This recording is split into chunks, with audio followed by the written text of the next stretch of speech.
Stark Associates Insurance Agency here, whiteboard chat. Employers out there, do you offer group medical insurance? Do you know what the Section 125 of the IRS code says about cafeteria plans or POP plans?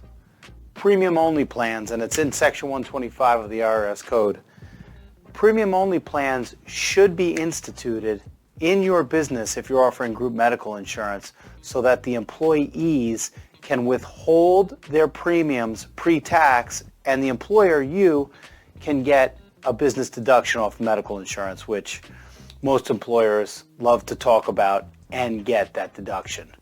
So it may seem very simple that you have group medical and you're offering these benefits and that a POP plan in Section 125 of the IRS code is installed, but just check to see if it is, because it might surprise you.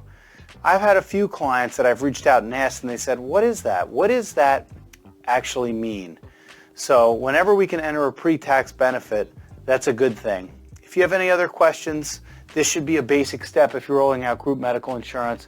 Let us know. Toby Stark, Stark Associates, whiteboard chat. Have a great week.